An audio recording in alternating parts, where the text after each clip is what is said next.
All right. Good Tuesday evening, everybody. Welcome to a brand new edition of Holding Court, live edition of Holding Court here on the First Day Hoops Report YouTube channel. My name is Chris Stevens. I am the founding editor of First Day Hoops Report and the host and producer and whatever of Holding Court.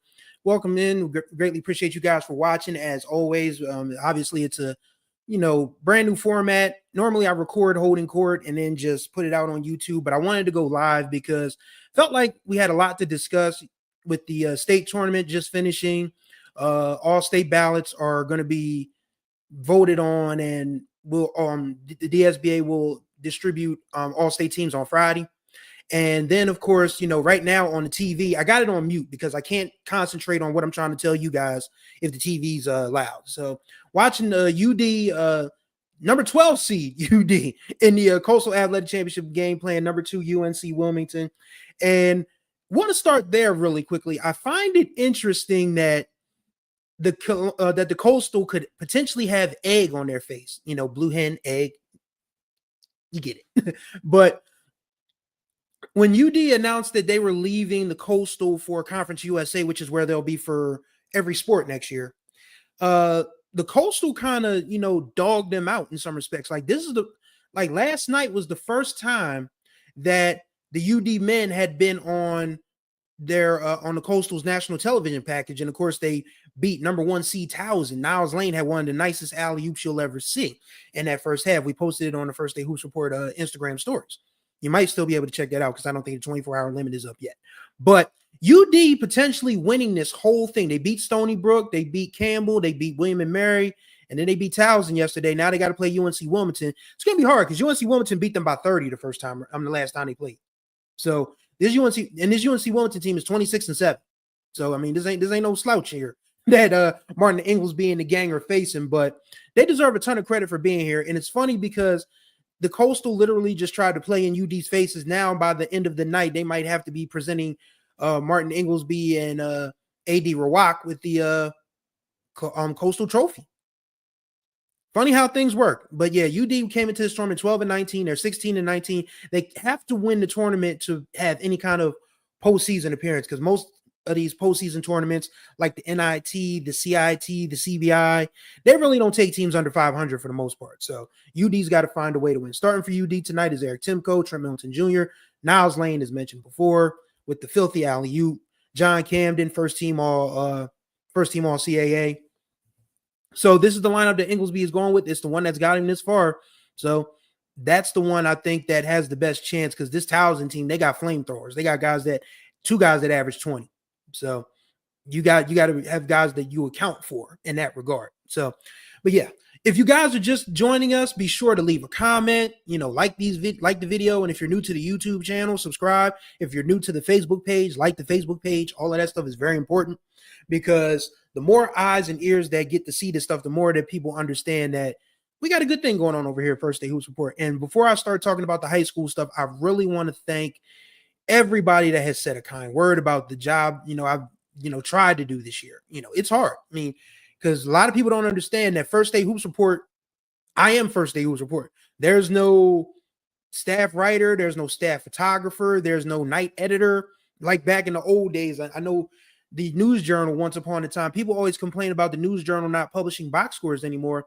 Well, here's the thing. When you have people working nights, they want to be paid. And the company that owns the News Journal just stopped paying people to work nights. I mean, in fact, they cut night stuff altogether. Most of the News Journal folks, believe it or not, are home by 6 o'clock.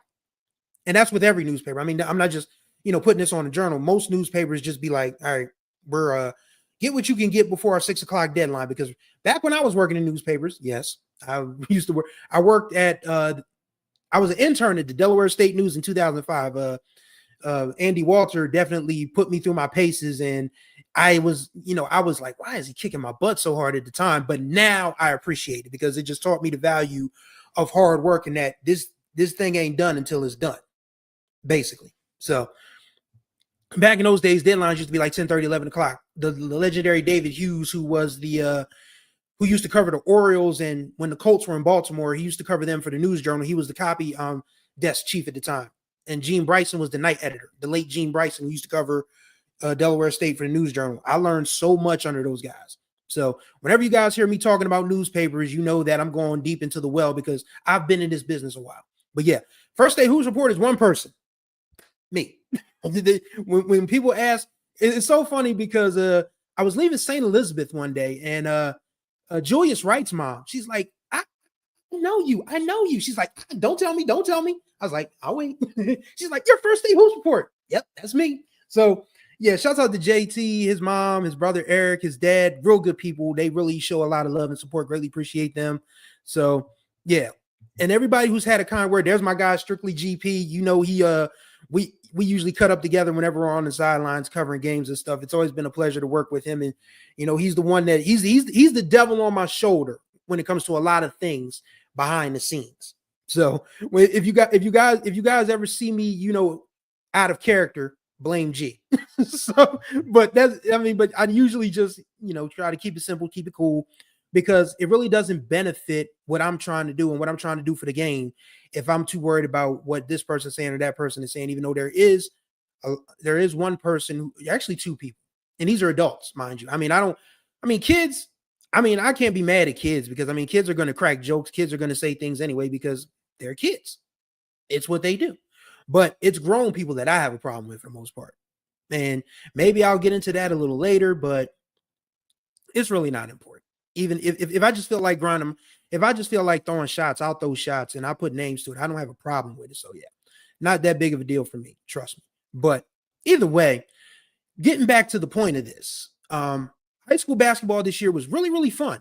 And it was so funny because you guys might remember on Instagram, I posted that little clip from Don't Be a Menace to South Central of the preacher saying, don't ask no questions, because it looked like the basketball tournament was going to be absolutely nuts. But the Final Four that was the Final Four ended up being the one that pretty much everybody expected from the start, I would say. Sanford, of course, won it. Dover was there again to defend their championship. St. Elizabeth was probably the second or third best team all year. St. George's might have been something of a surprise, but I watched them no less than 5 times this year. And I thought that this was a team that could win the whole thing. In fact, Steph Johnson, McCain's coach, picked St. George's to win the whole thing. And I was like, you know what? He's got a point.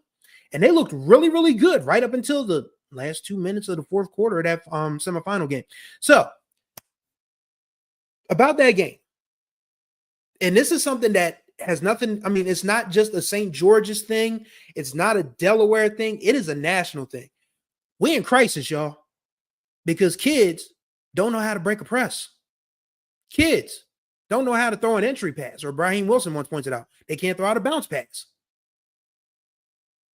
What's all the training for then? And this is no shot to trainers, believe me. I've had good conversations with a lot of trainers over the last few weeks. And this isn't me throwing shots at them, but I'm just saying a lot of these kids, they get into high school games and they forget everything that they've been taught. Everything that they've been taught, they just forget about it. It's just like, oh man, that St. George's game. It was like watching a horror movie in slow motion. Like it was like watching, I'm going to say this and I hope nobody takes offense, but you've watched enough horror movies to know. It's like, is that white girl really going to fall? She can't fall here. No, that girl is really falling here. I'll be doggone. She's falling here. She's falling. No, get up. No, not your ankle. Hop away. Do something.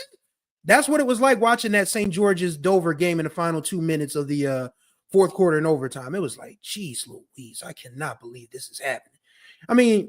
It was disappointing, but credit has to go to Dover, though, because Steph Wilson had some thoroughbreds. He was doing hockey line changes. Like, it was like, if you've never watched a hockey match before, they are able to sub in and out during play. And I'm not saying Steph was doing that. You still got to go to the bench, tap the scores table, say, sub. But it felt like they just kept, keeping fresh guys in and out. And that's what helped them beat St. George's. But honestly, I think that's what hurt them against Sanford, because they needed a number one against Sanford, and they didn't have that. Nobody really established themselves offensively. Chase Little tried. Terrence Williams wasn't as hot as he was in the St. George's game. Javion Dennis was struggling for the better part of a month. And these are kids that they know they struggled. They'll probably get back in the gym this spring and summer and all of that and be able to, come get back, because a lot of that Dover team returns. Let's not get too heady about next year. I mean, next year is going to be fun still, but I still think Dover is one of the teams that's going to be near or at the top again. So, yeah, G makes a great point. Depth is great, but they still need a 1 or 2 option. We'll talk more about that on the girl side of things in a minute. And yes, this too. Lord have mercy. I don't know if you guys saw the stats from the boys championship game, but there were 49 turnovers. 49. 25 for Sanford, 24 for Dover. I don't know about you, but as a baker, that feels like overkill. That's a lot of turnovers. Somebody's going to get indigestion trying to eat all them turnovers. But I think what Sanford, this might be Sanford's most, where did they come from championship to date, which is funny because they'll probably have the state player of the year in Jaden Taylor. But a lot of people thought Dover would repeat. Who did I pick at the beginning of the year? I think I was one. I think I picked Sanford. I'm not sure. I did like St. E's. I still liked St. E's right up until they lost in the Final Four. Who else? I thought Howard had a good chance, but Howard's not ready yet. William Penn thought they had a good chance. Their kids have to grow up. So, I mean, next year is going to be fun. Next year is going to be fun. But Sanford still felt like a surprise winning the whole thing, even though they finished the whole thing 19-4 and just dominated on the defensive end. They had their dog. They had their alpha. They had two. Jaden Taylor took care of things on the defensive end, and Kareem Hart always came up with the big basket on the offensive end. So credit to Khalid Hart. It's so crazy because Khalid does not remember, and that's fine because we all get old. We all, time flies and we all go through different things in life. But I covered his last championship game as a Sanford player when I was working for Gatehouse Media Delaware in the Hockessin Community Pub. And I covered Sanford a lot that year. That was the year Stan Waterman won his 400th game. And Stan literally has known me from birth. He knows my entire family. So very much looking forward to seeing him in Delaware State in the MEAC tournament this week down in Norfolk. But Khalid was the floor general for that third straight Sanford team. Because who was on that team? Who else was on that team? There was Champ Mosley, Austin Ford, the big fella named Shane. I want to say his last name was Sanders. I could be wrong. But there was a lot of talent on that 2012 team. And they beat Newark because Newark came out of nowhere to make the championship because Newark beat, I think it was St. George's in the Final Four. I think it was either St. George's or it was Mount Pleasant because that was the first year Lisa Sullivan had really established herself in that program as one of the ones to beat. And it's so crazy because, this ain't no shade at Mount, but they ain't been going so good since Lisa left, man. The facts be facting. When Lisa Sullivan was there, they were winning Flight B, Flight A, Blue Hen. They were making it to Final Fours. Guys were getting good grades. They still might be getting good grades at Mount Pleasant, but they're not winning. That's no shot at the kids. That's no shot at the current coaches. But how do you go away from such a great story? And Lisa's a great person too. When I heard she was helping Will Johnson, who was on her staff at Mount, when I heard she was helping Will at AI, I was like, there's a God in this world. There's some justice. Because the basketball world is better with Lisa Sullivan coaching somewhere. That's just my personal opinion. But, it is, that's just how I see it. If you feel differently, that's cool. But I know what I saw for the better part of a decade, and Lisa Sullivan was cooking for a long, long time. Hopefully she gets another shot if she wants one. And she deserves one. Yep, coach. She sure did. You can go back and look. You can look at the banners up there. You can look at the banners up there at Mount.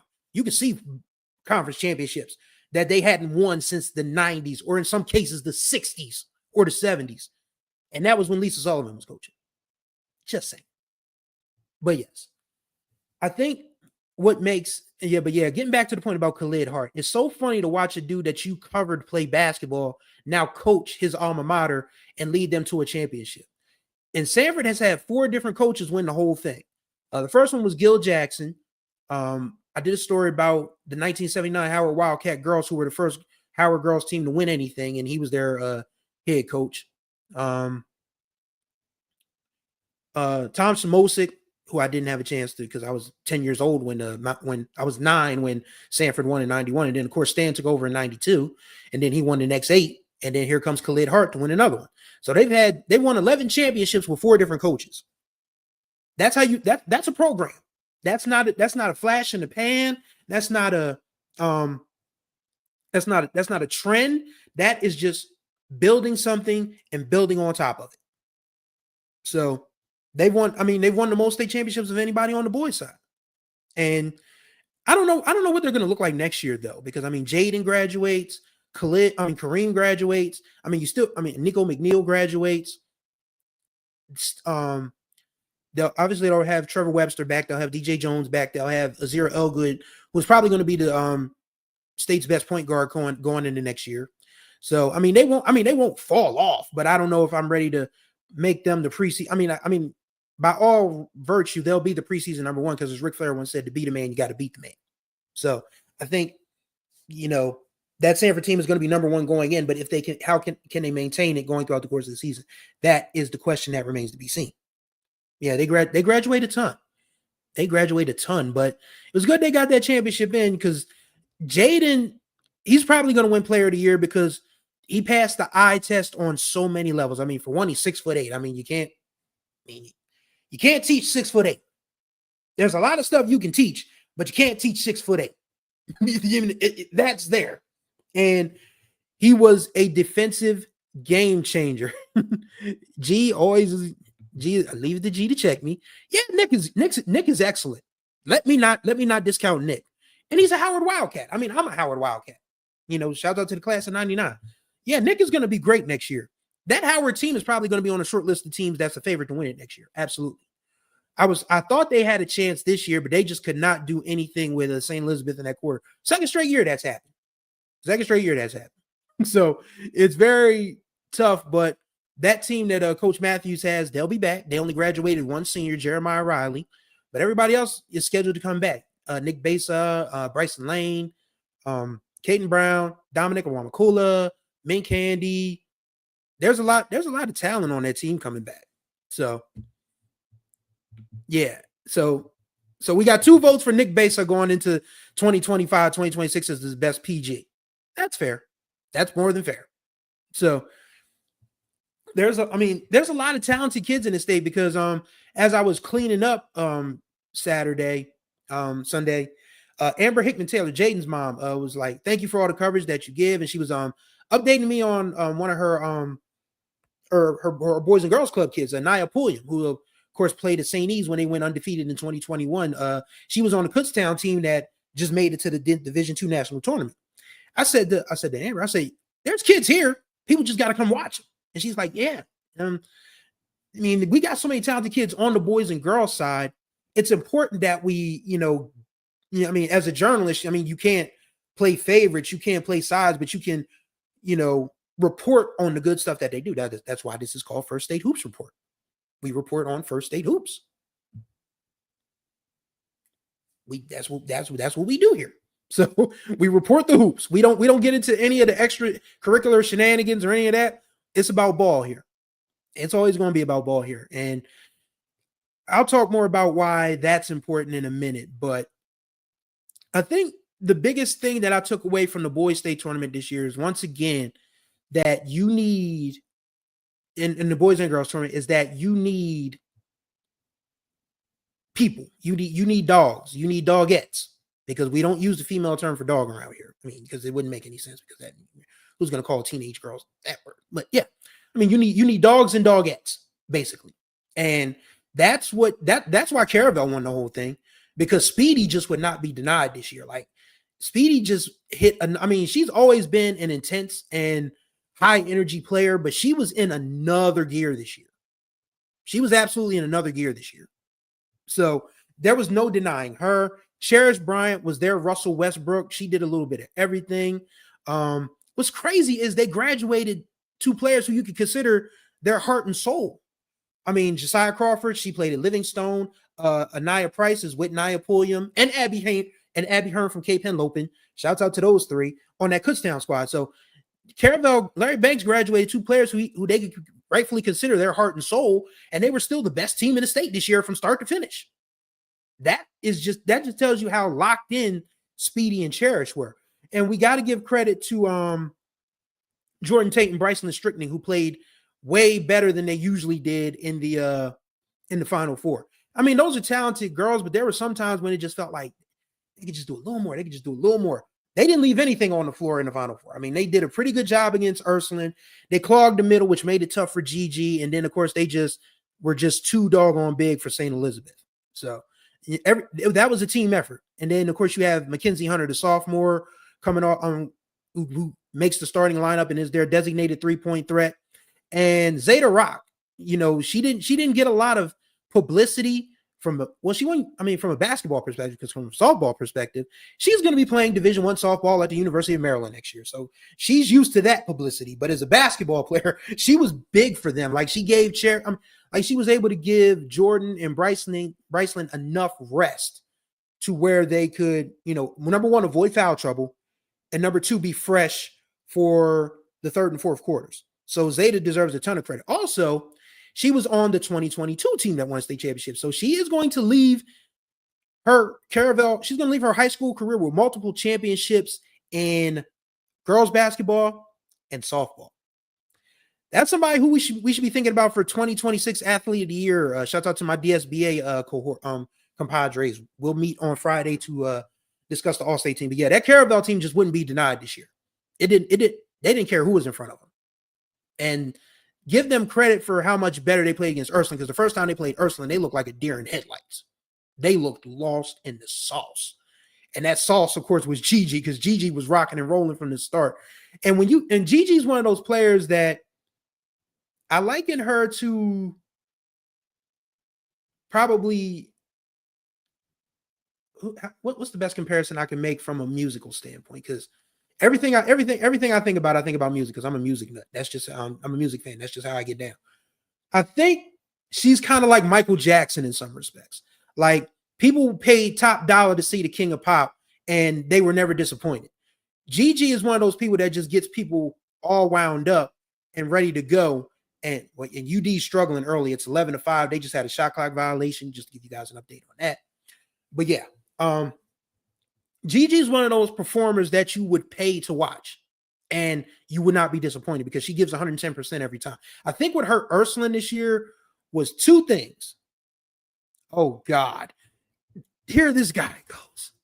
If you ever want to get G started on music, bring up David Ruffin. And I like David Ruffin. I do. I mean, he could sing his behind off. But come on. You can't compare Ruff to Michael Jackson now. Come on. But all jokes aside, Gigi's one of those ones that when she's going, the crowd is involved. And when you have a player like Gigi turning your crowd against you, you're in trouble. Or when she has her crowd on her side, firmly, which was always going to be the case at Ursuline, you're in trouble. But I think what hurt Ursuline this year was not just the fact that Taylor Brown left, but Skylar Bolden left as well.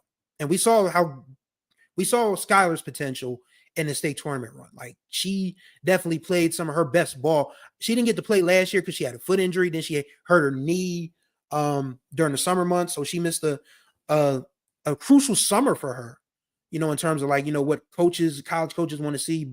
But she definitely more than atoned for herself in the state tournament. So, but if Skylar's there, that problem of Jordan Tate and Bryson Strickling is not as big of a problem as it was in that Final Four game, because it felt like, aside from Gigi, nobody wanted to go in the paint.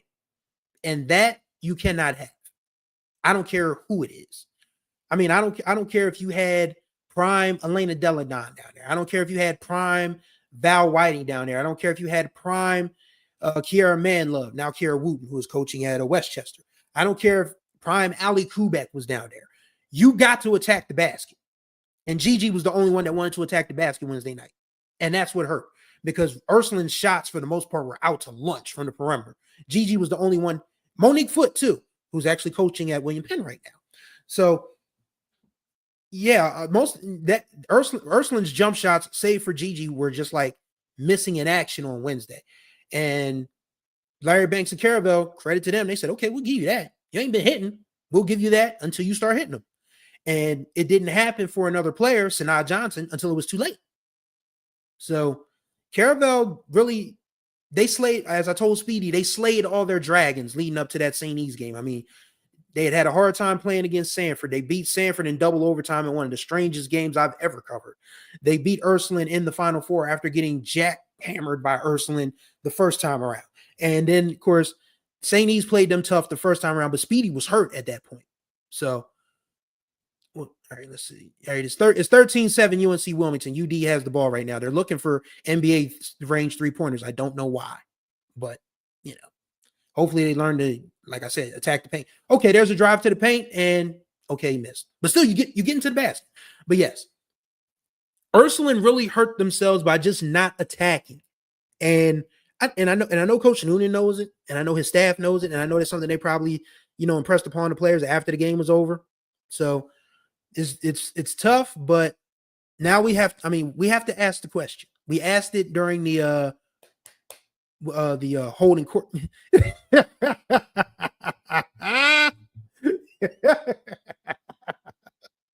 Let's talk about that other Final Four game before we skip off to other girls basketball related matters. Yeah. We all saw it. Those of us who were there. St. E just went on a run and there were no timeouts called.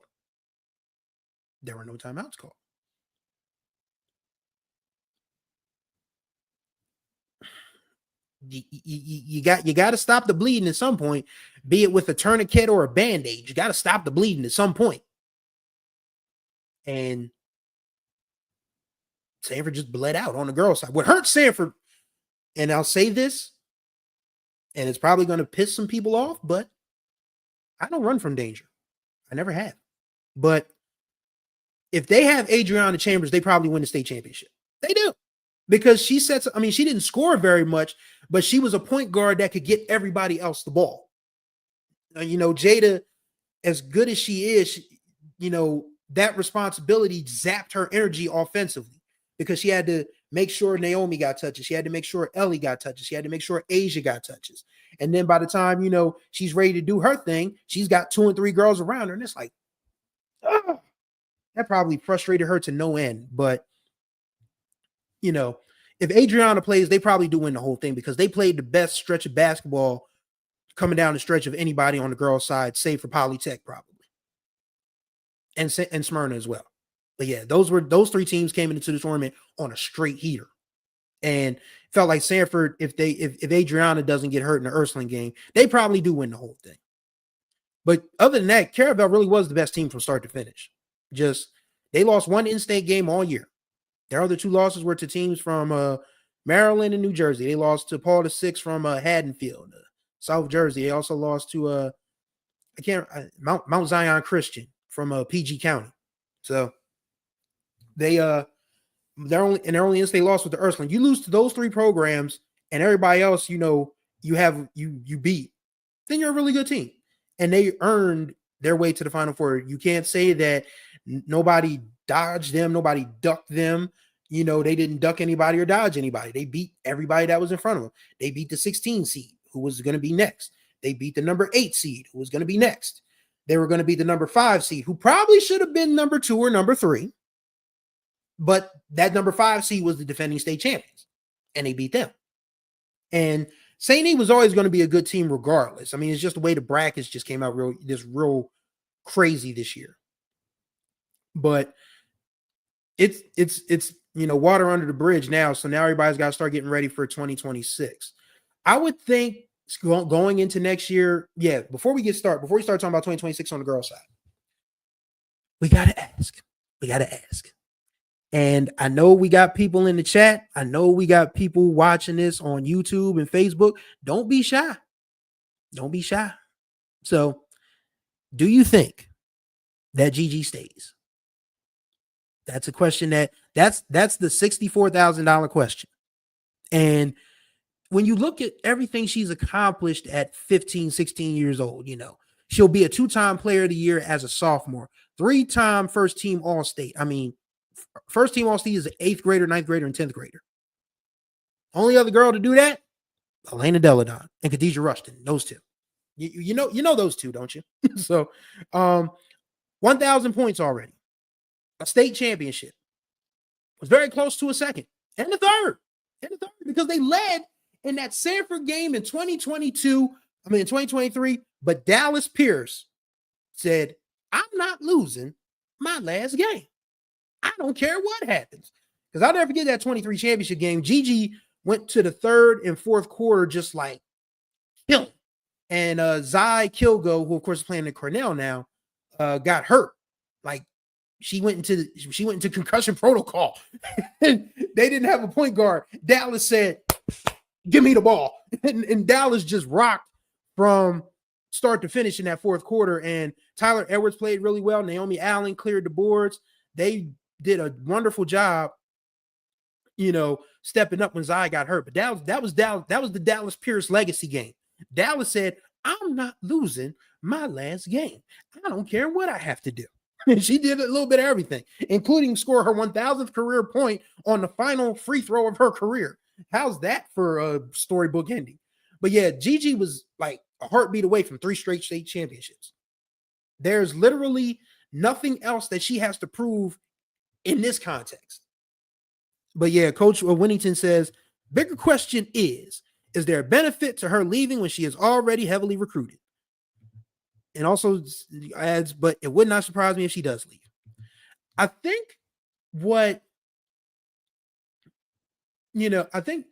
that's the question that Gigi's probably going to have to answer, and her parents are probably going to have to answer, because there's a lot left on the table here for her in Delaware. Like, she could conceivably team up, because Amori Anderson, one of the top 8th graders in the country, is going to Ursuline next year. So she has another backcourt partner. I mean, and this isn't taking anything away from Nunu. Don't get me wrong. Nunu played really well for them this year. But Amori coming in is a whole different beast. She's kind of like, another Taylor in the retrospect of big name and big talent. So if Gigi decides to stay and play with Amori, then that means that, Ursuline is back. You probably would have to make them the favorite again. But it all depends on what Gigi feels and what her parents feel, because there were times this year where you could see that she was frustrated, that a lot of passes that were, highlight reel material weren't getting finished, and that frustrated her to no end. But at this point, like Coach Winnington says, it's like, does she get more offers if she leaves? I don't know. I mean, Dawn Staley already offered her. It doesn't get much bigger than Dawn Staley, unless a WNBA team says we'll draft her right out of high school. So, it doesn't get much bigger than that. But, getting an offer from Dawn Staley going into your 10th grade year, everybody else just got to fall in line. Send your letters. I'll just put them up here with the stack and the rest of them. One might be closer to Dawn's than the other. That's fine. But it really is interesting to see, okay, it's 18-10. Delaware, they got to slow this game down, or UNC Wilmington's going to beat them by 30 again. So yeah, but yes,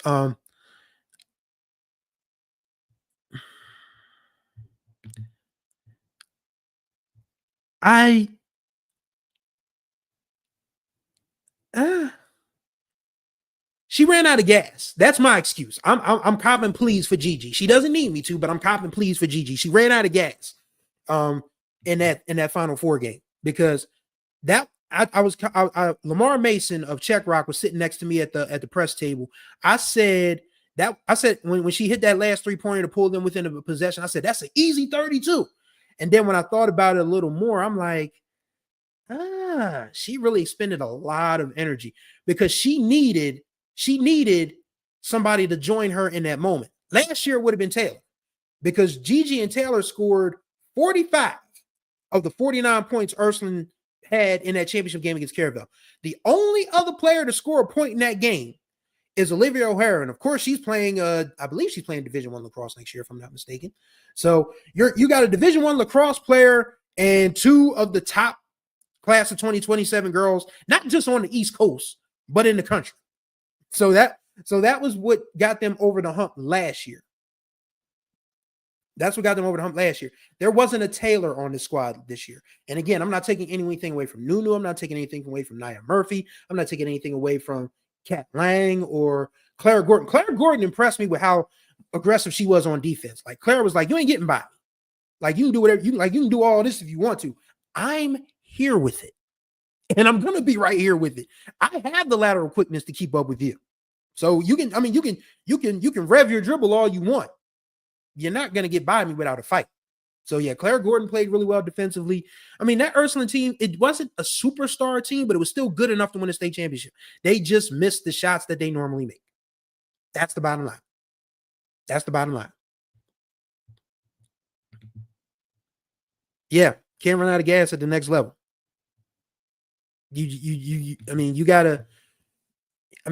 Those of you who are athletes, you know that conditioning really matters. And those of you who coach know conditioning really matters. Because Khalid Hart, he made an interesting comment when I talked to him about, after winning a championship, he was like, my guys were mad at me, asking me why we're doing all this running. He's like, the Bob is a bigger court. Y'all haven't seen anything as big as the Bob before. And that's where a lot of teams get tripped up, because Delaware high school gyms, by and large, are not the same perimeter as the Bob. Because number one, most of these gyms seat like 500 people. The Bob seats about a good 4,500, 5,000. You look up in the stands, you see all them people. You see a regulation court, 94 by 50. You see those 10-foot baskets, and it looks like there's a sea of people behind them instead of a wall. And it's like, oh, snap. What are we going to do now? So it's a different game. That's what we know, G. We know. That bigger court hurts a lot of teams on the boys' side and the girls' side. I think it definitely hurt St. Elizabeth on the boys' side, because they were able to rush teams on high school courts all year long. I saw it up close several times. They did it to St. George. They did it to St. Mark's. They did it to Howard. They were able to do it to Sanford up to a point, but after a while, Sanford just started settling in. But yeah, that Bob court, it's a whole different ball game, and that to me is where a lot of coaches and teams probably need to start. That's why they do schedule these games out of state, because a lot of these she got games and these invitationals and different things, they're played in field houses and facilities that are bigger than most Delaware high school gyms for the most part. I've seen some of these invitationals that look like they're in hotel in hotel ballrooms and stuff. It's like, y'all, this is supposed to be prestigious. They got these girls playing where I can go and find, some hors d'oeuvres. Like, you go out of bounds, you save the ball from going out of bounds, you dive into the punch bowl, and then you got to clean your jersey off. I've seen some of these invitationals that are like really profound and high prize and high level, but some of them still look like they're played in, prom settings. But then there are some that do get, like field houses and community college gyms and small D3, D2 NAIA gyms that are bigger than Delaware high school gyms. So that's why a lot of these teams schedule out of state, so they can see not just the competition, but just the overall a bigger court. Because once you get to the Bob, it's a totally different game entirely. It is a totally different game entirely. And St. E, I wonder what they're going to look like next year, because Kenny graduates, Stevie graduates, but and those are the two most important guys on that team. And I'm not saying that Mace and Caden and that's still a nice four that they have coming back with Mason Price, Kyan Alexander, Caden Harris, and Deshaun Holden. That's going to be enough, I think, to probably get close to the Final Four again. But losing the caliber of Kenny Hunter Jr. and a Swiss Army knife to the level that Stevie Nixon was is going to hurt next year. Like, maybe Caden can step into that Stevie role, or maybe Mace does that, but they need a CBG. That's what a lot of these teams that are like a heartbeat away from winning the state championship, you need a CBG, a certified bucket getter. You need somebody that you could put the ball in their hands and say, fill it up. Caden was a senior too. Oh my God. I thought he was a junior. Yikes. Wait, let me check. I mean, I don't like to go against my guy G, but I swore that man was a junior. Let me look just to be on the safe side.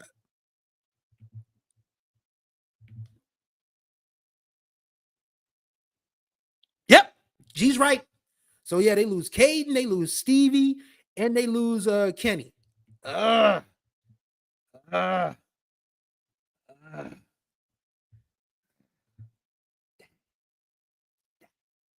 But yeah, every team around this state that is so close to a championship, you need a CBG. You need somebody that is going to get you a bucket when times are hard. And even when times aren't hard, when you just need somebody to set the tone, you need somebody that's going to be able to fill that thing up to say, you got to come and count for me. And when you count for me, I'm going to get my other teammates involved. That is the key. That is the key. That's why Carabelle's girls were able to win it, because Speedy was just on 10 the entire tournament. Like, just said, I'm gonna show out. I'm gonna hit y'all with the, the 3 celebration, all of this. She hit some girl with the the gun, and the referees didn't call a tech. I was like, oh wow, okay. Normally you get sort of teed up for that sort of shenanigans, but yeah, I guess the refs just weren't paying attention. She might have did it on a sneak or whatever. It's 24-11 UNC Wilmington right now. It's not, it might be getting late early for UD. They got to find a way to get this to within 10 at the half or else. But yeah.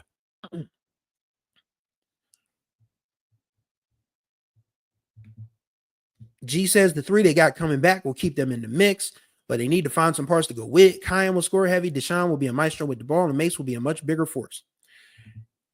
If you're Mike Cassidy and you've done a real good job coaching, you hope that Mace Price gets to 6'5" or 6'6" over the summer, because he's about 6'3", 6'4" now. That ain't bad. But, you can get him, but if he has one more growth spurt, then he automatically becomes one of the most important players in the state. I mean, he's already one of the most important players in the state, but if he somehow can add some height, or even just add some beef, just a little bit of beef, not a lot of beef, but a little bit of beef, he'll be one of the most important players in the state next year. Absolutely. So, but yes, most of these teams, you got to find somebody that's going to be able to get you a basket when you need it the most. Because I keep thinking about that 2022 Girls Championship game, and that was another player who said, I'm not losing my last game. And that was Miss India Johnston. She literally said, you can box and one me. You can try to play me man up. That's not a smart move, but you can try and do it. She just would not be denied. And the funny thing is, the biggest play India made in that game was defensively, because Sanford was up 2, and it was Zoe Kashner who had the ball on the baseline near Marcus Thompson. Another instance where they probably should have called a timeout. And India knocked the ball off of Zoe's foot and went back down the floor and made 2 free throws, forced overtime. And India, after Josiah Crawford hit a 3-pointer from about the Christiana Mall parking lot, India scored like the last 7 or 8 points in that overtime, and Caravel won their first championship. Sent Coach Caldwell out with a bang. Indy 500. I don't know why we never thought of a nickname like that for her, because she was must-see basketball back then. Like, it's not a surprise that she's Towson's leading scorer right now, because even in high school, the game just looked so easy for India. It was just like, I mean, there was a certain smoothness to her game that I hadn't seen from a girls player in a long time. Like, it just literally just like, I mean, the ball just kind of like floated off her hands, just splash. Just like, because there was a game against Ursuline where she had like 30 in like 20 minutes. It's like, ooh, is she going to get 40? She ended up slowing down and just, getting her teammates involved near the end, but she was frying Ursuline that night. This was the year before Gigi came. It was the year they won a state championship. It was like one of the craziest, easiest 30 burgers I've seen from a high school player in my 23 years in this business. It was just like wherever she wanted to go, she got there. Whatever shot she wanted to take, she made it. It was just like unbelievable. But yeah, she was another one that went into the state championship game and said, I ain't losing again. I mean, y'all can act like y'all scared if you want to, or you can climb on my back and I can carry you to the promised land. And that's exactly what she did. But yeah, there's a lot. We've had some talent. We have talent in Delaware, man. There's a lot of it. The problem is, as I've said before, and I'm about to go on one of my rants that's going to sound like a shot, and it probably is a shot, and whoever's offended, they can get mad. I don't care. People in charge don't care about basketball in Delaware. They do not. Because, okay, so I sat in on the selection committee meeting for boys and girls basketball, because it's a public meeting for now. I mean, we're already entering the stages of fascism where they're going to start closing off meetings to the public and stuff. So expect that to be a thing in the future. But yeah, the state tournament meeting is still public for now. So I went in, and the executive director of DIA is talking about, we've had so many incidents of violence and this, that, and the 23rd that, y'all still want to have kids shake hands after the game. I want to do it before the game, but it better work if they do it after the game. Guess what? Nothing happened. Nothing happened in the handshake lines. Yes, there apparently was a fight at the Bob where a couple of kids, I think a couple of Dover kids got arrested or whatever. That's the only instance in this tournament of any, discontent. But if you're trying to criminalize people, I mean, if you're treating Delaware high school basketball like the first 48, then no wonder the kids leave. No wonder the kids leave. It's like you don't want anybody to enjoy this game.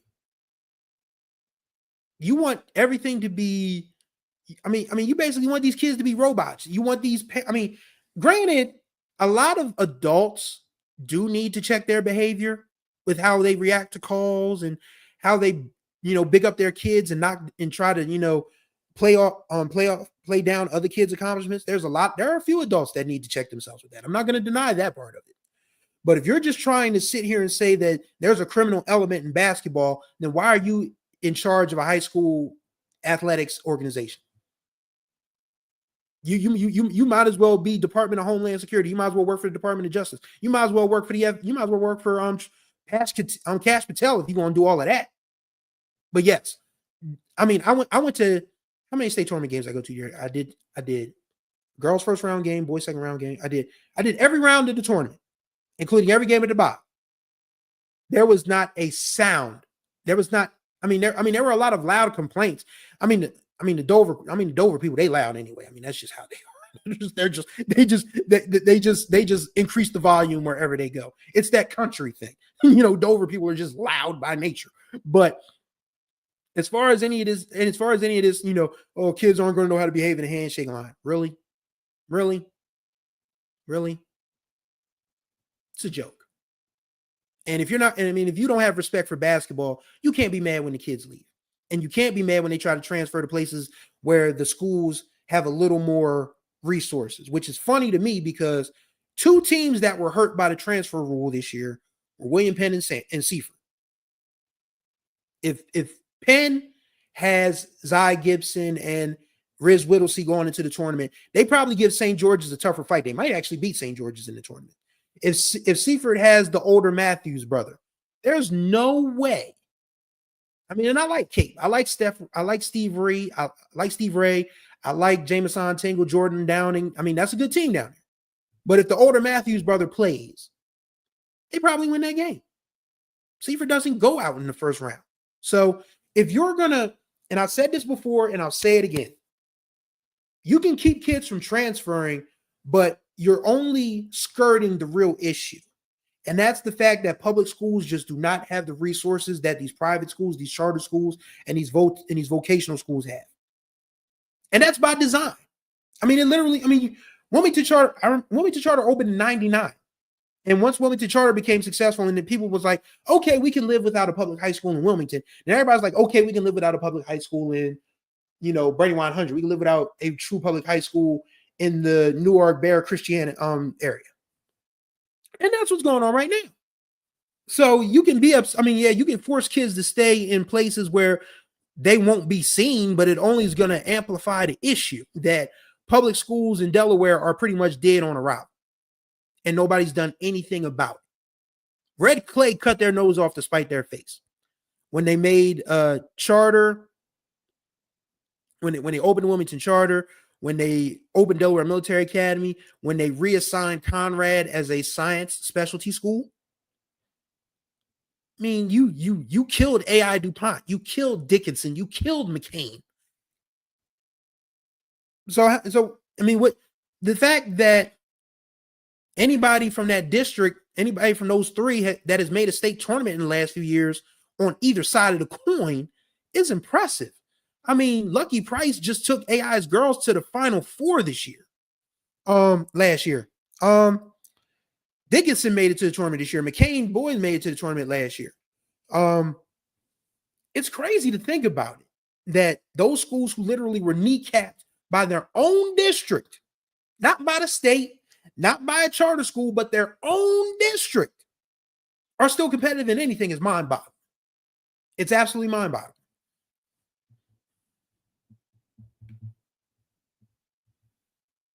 Noah Wade says it even trickles down to the schools. The ADs really don't care either. ADs be teachers, coaches of other sports that don't put effort into the sport they coach. I believe that. And G. Johnson says facts. A lot of coaches don't. A lot of ADs don't want basketball to be a thing, to be scared of supposed crowds. That's why I love going to Howard, because Ritter don't care. As long as you got some sense, Ritter's going to open the door for you. Not a lot of schools are like that.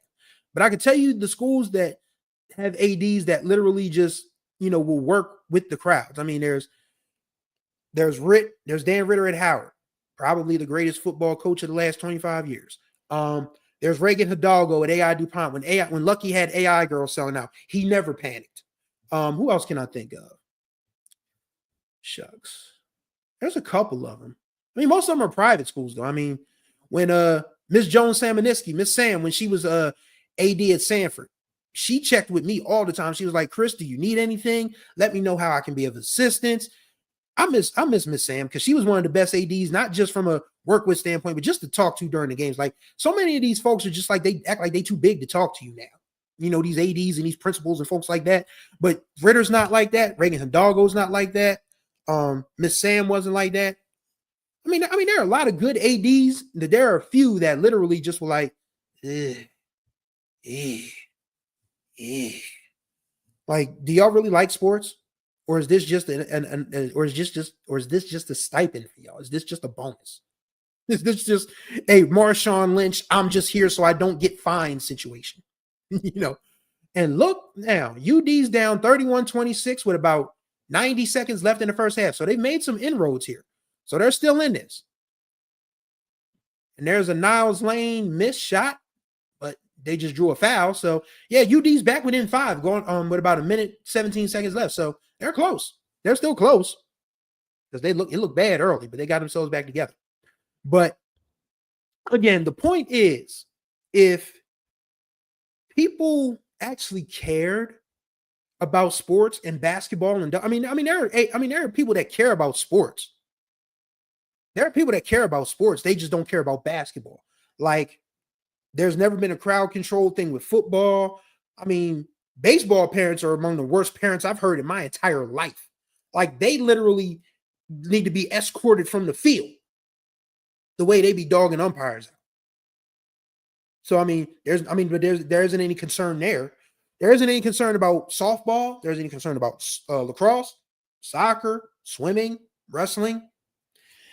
What does basketball have? I just gave it away, but what does basketball have in common that most of those sports do not have?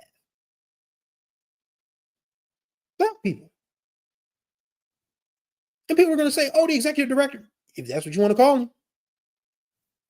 But hey, and he knows I don't like he knows I don't like him. He doesn't like me. So we're not going to be besties, and I reserve the right to criticize him under the First Amendment, and I will take every opportunity to do so. But he can't stop me from doing my job right now, as of yet. Freedom of the press is still very much a legal thing. So, but yeah, I mean, if you're just going to try to penalize everybody and make everything punitive because you don't care about basketball, and this was the same guy who didn't show up until the fourth quarter of the unified game. He gave out the tournament, he gave out the trophy for the boys game, and then everybody left from DIA and didn't come back until the fourth quarter of the unified game. If you want the unified game to be important, oh wow. So Yeah, UNC Wilmington's about to go back up 8 or 9 here. So yeah, this is man, listen, I've done this for a long time. And I love covering high school basketball in Delaware. Don't get me wrong. My gripes are not with the kids. My gripes are not with the coaches. My gripes are not with the game. My gripe is with the people who make this sport more difficult than it has to be. That'll always be my beef. Like, I don't like, there are kids who disagree with my top 10s all the time. I just laugh it off. It's like, hey, they kids, they reserve the right to feel how they feel, and they're competitive. They want to see their teams in the top 10. Are their teams top 10? Probably not. But they can, they have the right to, say how they feel about it. Like I've always said, it's the adults I have a problem with. It's grown people who take high school sports too seriously.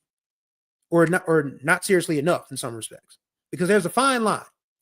You need to put an importance on basketball in Delaware, because basketball is a sport that still, for the most part, has an air of inclusion to it.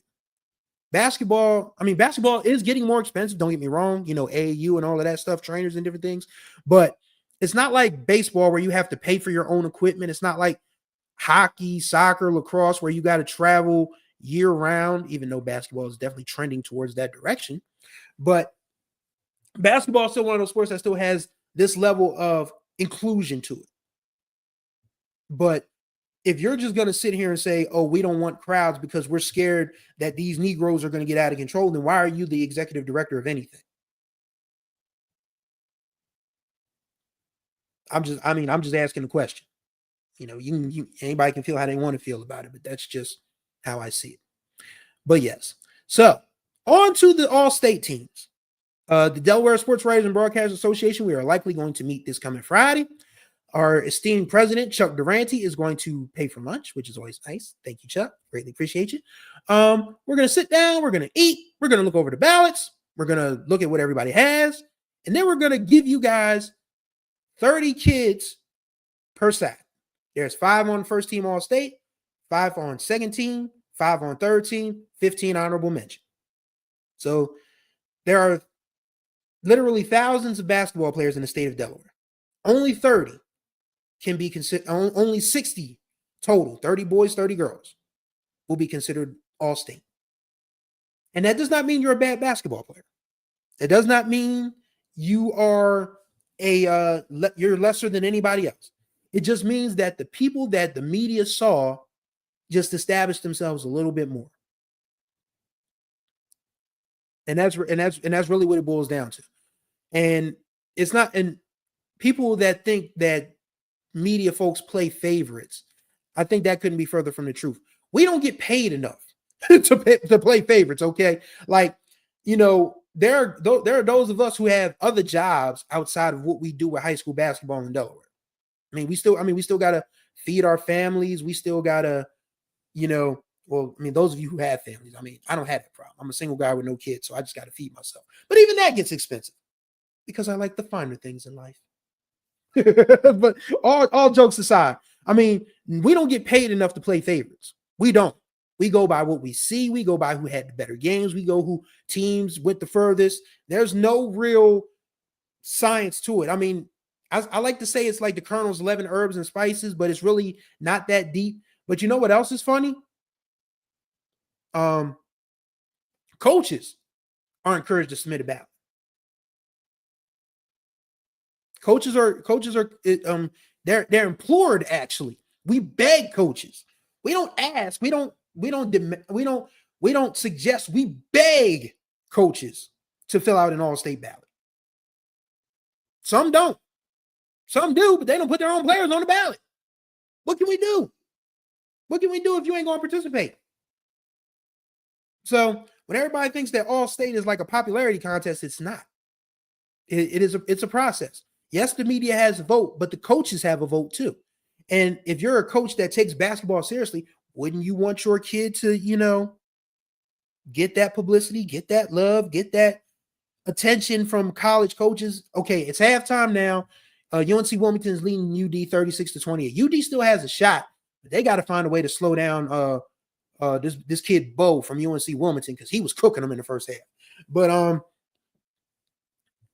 Yeah, and Donovan Newby as well. You got to find a way to slow down Bo and slow down Donovan. That's the way UD has a chance to win this game. But I mean, you can't get mad as a coach if you don't submit a ballot, because there are coaches that are like, well, why wasn't my kid chosen, or my kid was snubbed? We went through the ballots. You didn't submit one. Got to play to win. Ain't no fun if the homies can't have none. You know, all that stuff. You have to help. I mean, because there's only a handful of media guys and girls that see enough teams. Like, I know Mike Lang sees a ton of teams. I know Jason Winchell sees a ton of teams. Those are the guys over at 302 Sports. Sean Green. And oh my God, before I go any further, Sean Green has definitely helped, raise the profile of First Day Hoops Report by having me join him on his radio broadcast for WDEL.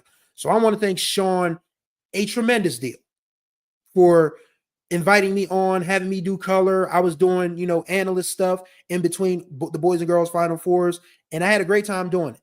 And people are like, because Chuck Durante, he shouted me out on Facebook. He was like, "You were great." And I was like, "Well, I'm just trying not to trip over my tongue here." But I appreciate you listening. So, but yeah, Sean Green gets to see a lot of teams. Brandon Holovec and Brad Myers and Kevin Trezzolini, they see as many teams as they can because they still have to cover other sports at the Journal.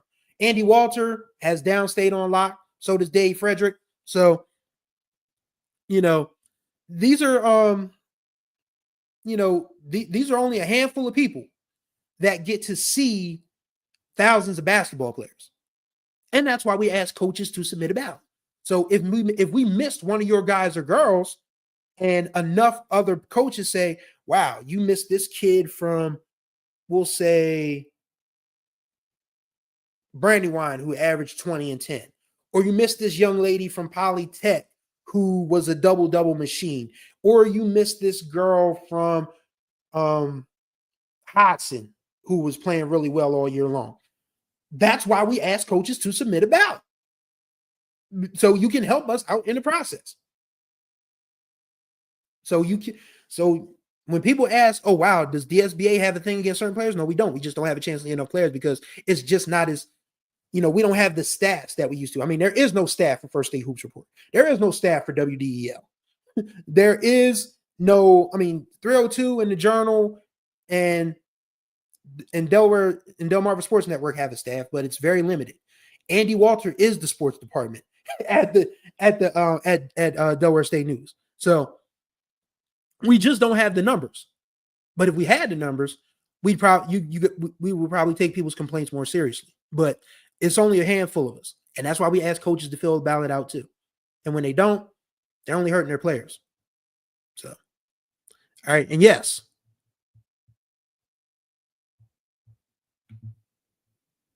we got to stop letting schools get away with hiding the damn box scores. Almost nobody posted in the playoffs.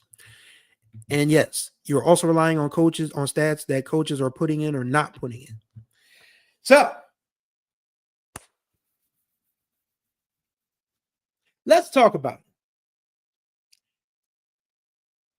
Why is websites for sports a thing if nobody is using websites for sports?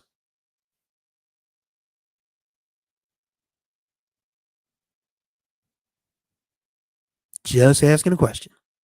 Because I can't tell you how many times I have looked at a score and went to check the box score, and there is nothing, just the score. It is school A 67, school B 53, and nothing else. So if y'all, there has to be a way that you can fill out these box scores fully, not just with points, not just with field goals made, not just with free throws made, but with steals, points, rebounds, assists, turnovers, block shots. There's got to be a way. There is a way. There are kids who may not be athletes, but still love sports. And what better way to start them on their sports journey by having them keep score, having them fill out a full box score, having them keep stats, having them put the stats in to websites for sports. There is a way. You got to stop being lazy and do it. Because I can tell you now, there are kids that would jump at the opportunity.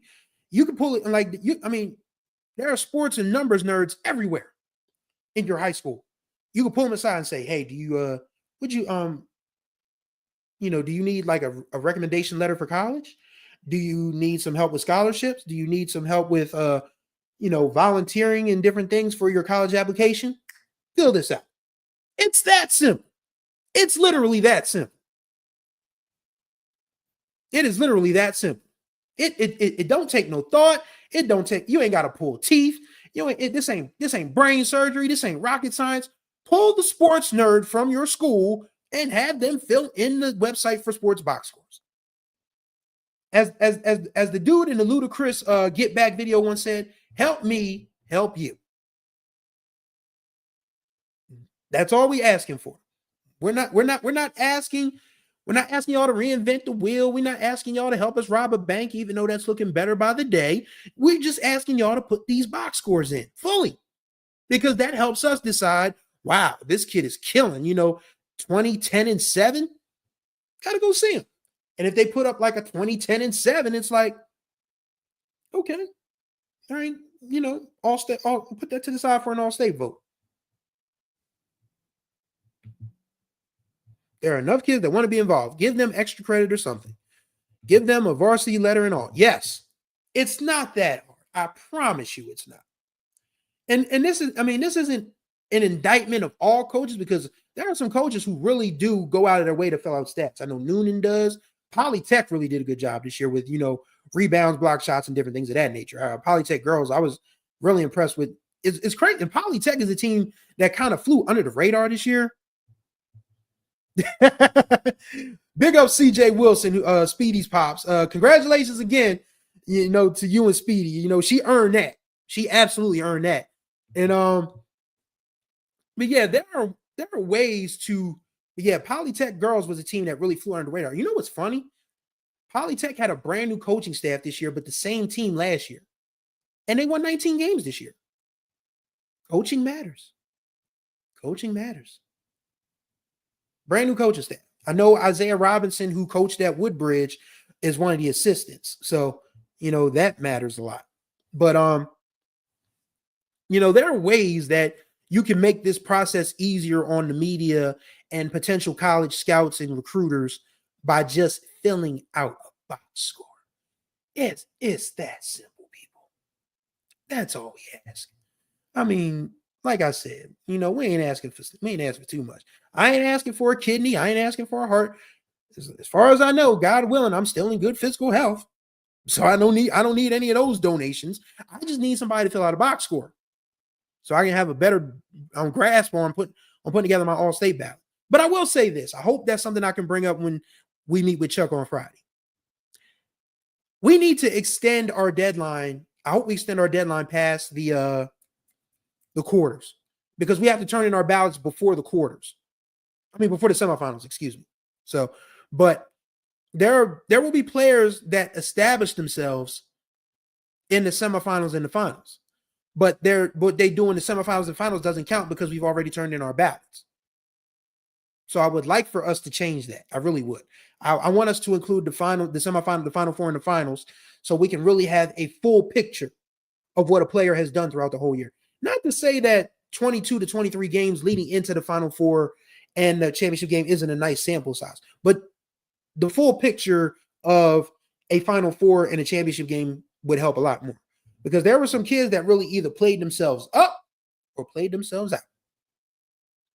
And we should have the benefit of everything to be able to put that picture together, that profile together of an all-state player. I'm talking like an investigative agent here, like I'm investigating a high-profile case. We want to put a profile together. We're putting a profile together of the suspect. We're putting a profile together of an all-state basketball player. Yeah, and the kids want to see it. Imagine dropping 20 and nobody can even see it because the box score was hard to do. Listen, those of us who grew up with newspapers, there were kids on our basketball team at Howard, because Howard, we used to, I don't want to brag, but Howard is one of the best basketball programs in the state. Has been for 50 years. So there were kids at Howard that would come in and see their name in the box score because I was the one that would always bring the newspaper. And I used to go to Mr. Huggins' store across the street from Howard. If you're from East Side and you went to Howard, you know about the Huggins store. So, we go to Mr. Huggins' store and you get snacks and stuff. They used to try to say, you guys can't leave the school grounds. You can't go over to Huggins. We went to Huggins all the time. And I would get a newspaper from there. And they'd be like, yo, Chris, where the paper at? They snatch it out of my hands. Go looking for their box score. Oh, yeah, I had 15 last night. Oh, I had 20. Yo, I had 10. You had 10. I had 20. But now that we have these computers, these walking newspapers in our hands, they can look, they can look through and say, okay, that's what I did last night. All right, okay. Yo, and then they put it on their Instagram stories, Honestly, that's why I feel like First Day Hoops Report, what I try to do is sort of kind of bring that back. If I go to your game, I keep my own stats because it's easier for me to do so. And I don't like to bother people at the box score, at the table. I will if I have to, but as long as I have a pen and a pencil and a piece of paper to write it on, I can keep a score. So most of my box scores for the year, I'm batting like 975. There were a couple games where I messed up, but most of my box scores are usually on point. So Del Castle Light, get out of here. We got 4 state championships, pal. Rings culture, rings. But yeah, yes, there's a lot of ways to make basketball in Delaware great, but you have to have people in place who want it to be great. And there are some ADs who care. There are some who don't. There are some coaches who care. There are some who don't. There's a executive director that doesn't, at least from what I can see. So you really, it's an uphill battle. That's why we ask this question all the time. Could this kid possibly leave? Could this kid possibly transfer? Because people in charge here treat basketball like the plague. They really do. And it's unfortunate because there's a lot of talented kids in the state. We have kids playing D1, high level D2, be playing great basketball at D3 and NAIA schools. And it's like, that's not good enough for or maybe too good for the people in charge. They're like, oh, wow, we got to we can't have basketball having this level of success. So let's kneecap the game at every possible turn. That's how it feels to me. But it is what it is, man. But yeah, so it's halftime. UD's trailing 36-28. They still got a shot. I don't want to be on here too long, but I just wanted to talk to you guys, recap the season a little bit. Sorry about that. I thought I had something on my lips, but I didn't. I'm very self-conscious about my appearance, believe it or not. I may appear to be very confident when I do these shows, but I'm also very self-conscious. Like, everything is like, do I have something in my teeth? Is there something on my lip? Do I have a booger up my nose? Like, I'm very self-conscious. So it's so funny because people are like, wow, you really put on a great show. I am sweating every time I do Holding Court. I'm just like in panic mode. I'm like, all right, okay, did I trip over this word? Is there something, going on with my face? Like, I'm very self-conscious, but people need to see who's in charge around here. So when you see me in the gyms, you know who I am and what I'm there for. Because there are some people who, like to take shots at other media outlets, but you don't know them. You might know them because they have their own merch, which I find to be weird, quite honestly. But a lot of times, people, tend to hide behind their stuff. No. First Day Hoops Report is Chris Stevens, 110%. I love doing it, and I'm going to keep doing it until further notice. So, it's been a fun year, but I definitely think, oh yeah, that's another thing we need to address. The shot clock. We need a shot clock. I don't care what anybody says. Because we had, the unified game almost had more points than the boys' championship game. Me and Ted Rosenthal, who does a lot of the media stuff for Sanford, he was like over under more points in the unified game than the boys championship game. I said, I'll take the under. And I barely won because Sanford won 30. Sanford beat Dover 37-34. Indian River beat Cesar Rodney at the buzzer 35-34. Shouts out to the Indian River kids and Cesar Rodney kids. That was a fun game to watch. That was a fun, the young man from Cesar Rodney, G calls on the mic. Yo, he was rocking, man. That kid was cooking. Like, he had no conscience. He said, I'm here. He said, I'm not here just to, I mean, you know, he's a unified level kid. He's a unified level kid. And he's like, I'm not here just I'm not a charity case. I'm here to get buckets.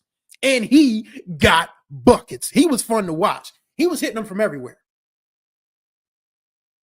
Shout out to Brandon Robinson and Cesar Rodney. That was his name. It took me a minute to forget his name. Yeah, Brandon Robinson and Cesar Rodney. He said, I'm not here just to put on a jersey. I'm here to get shots. I'm here to get shots. I'm here to set these nets on fire. That's what I'm here to do. And he did it. So yeah, the unified game was a lot more entertaining than, you know, the boys championship or the girls championship game, because Caravel won that thing walking away. You know, St. E had an early lead, but after Bryceland and Speedy started hitting shots, it's like, yeah, this thing got away from him real quick. And that's another thing. I think that St. E has to be one of the girls' favorites next year. But again, they need a girl who can go get some buckets. Because defensively, they are the best team in the state. By far. They held teams to, before Caravel, they held teams to an average of 23 points per game in the state tournament. I don't know about you, but if you hold the whole team to 23 points in a 32-minute ball game, that means you playing some lockdown defense. So they just need somebody who can get them 15 or 20 on a consistent basis. That's really what it boils down to. They need somebody who can get them 15, 20 on a consistent basis. Because they already got the defense. They already got the rebounding with Sky and Zamila Cedar Owens. You know, one player that really impressed me that I didn't know about before the year, two of them actually on Cine, was Tanaya Reese and Tori Richardson.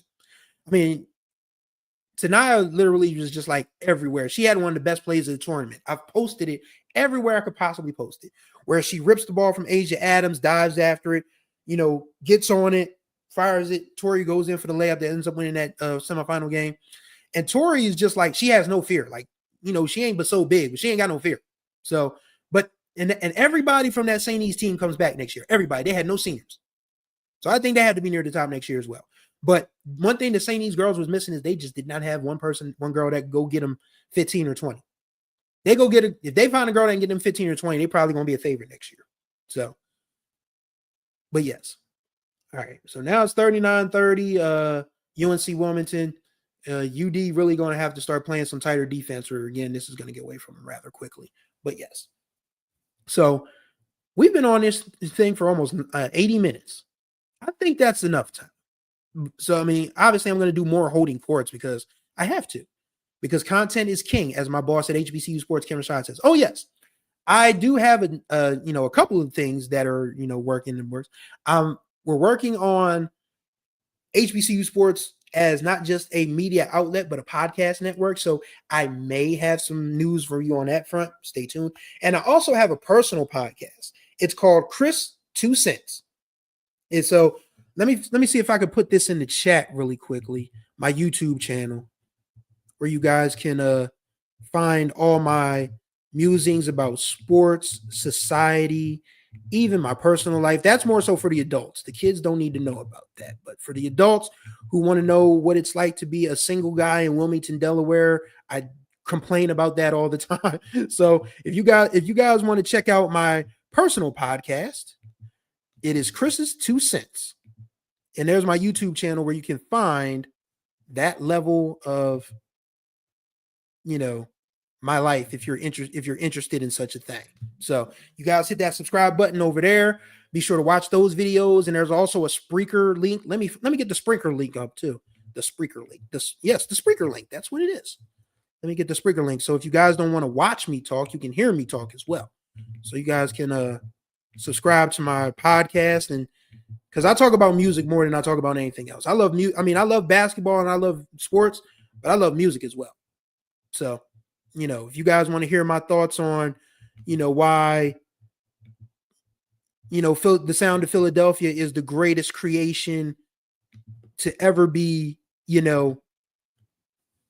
created in music, you can listen to that.